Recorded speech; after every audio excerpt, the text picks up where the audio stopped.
ব্যথাটা আস্তে আস্তে কোমর থেকে আমাদের এই বাটক থেকে পায়ে বিভিন্ন দিকে ছড়াতে থাকে। কখনো এক পায়ে চলে আসে, ডান পায়ে কখনো বা বাম পায়ে চলে আসে। কখনো কখনো রোগীর ক্ষেত্রে দেখা যাচ্ছে ২ পায়েই চলে আসে।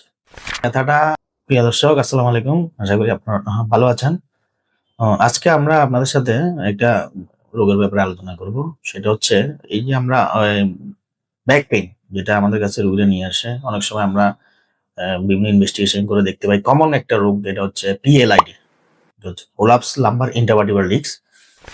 তো এসব ক্ষেত্রে আমরা রোগীদেরকে প্রথমে মেডিকেশন দিই, কিছু ওষুধ দিই, ফিজিওথেরাপি দিই, নিয়মকানুন শিখিয়ে দিই।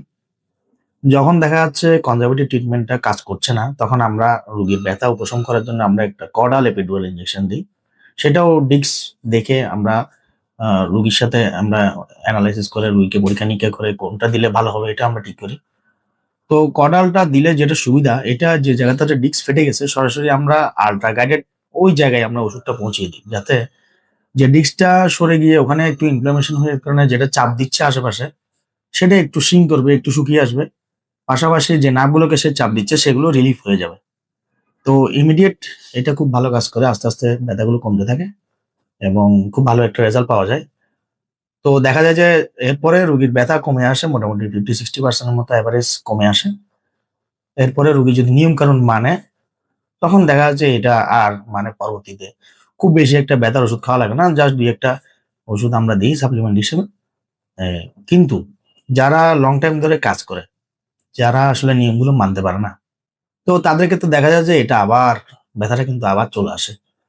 তো এরকম যদি বারবার আসতে থাকে, তার মানে এটা আবার আসার কারণটা একটাই, সেটা হচ্ছে উনি নিয়মটা মানতে পারেনি এবং প্রেশারটা আবার ওখানে বেড়ে যাওয়ার কারণে ইন্টারডিসকাল প্রেশার যেটা বলি, প্রেশারটা বেড়ে যাওয়ার কারণে আবার পেইনটা নতুন করে আসে।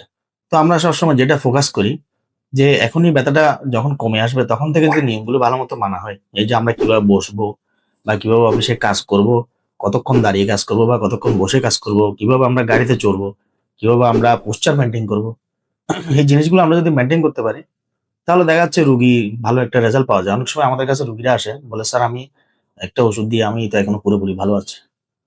তো এটা ব্যাপারটা যেটা হচ্ছে যারা আসলে নিয়ম কানুনটা একটু ভালোমতো মানতে পারে তাদের জন্য এক্সিলেন্ট কাজ করে। তো আমরা অ্যাকচুয়ালি চেষ্টা করি একটা রুগী যাতে সার্জারি না লাগে। ওটাই আমাদের মেইন টার্গেট থাকে যে আমরা রুগী যখন আমাদের প্রাথমিকভাবে আসে আমরা চেষ্টা করি এই ধরনের রুগী সার্জারির দিকে যাতে যাওয়া না লাগে। কারণ সার্জারির অনেক ধরনের কমপ্লিকেশন আছে। সার্জারি করলে যে রুগী ভালো হয়ে যাবে এটারও তেমন কোনো গ্যারান্টি আসলে দেয়া যায় না আরকি। তো এই কারণে আমরা রুগীদেরকে নিয়মকানুনগুলো ফোকাস করি এবং দেখা যায় যে নিয়মকানুনগুলো মানতে পারলে ভালো একটা রেজাল্ট পাবো। তো ধন্যবাদ।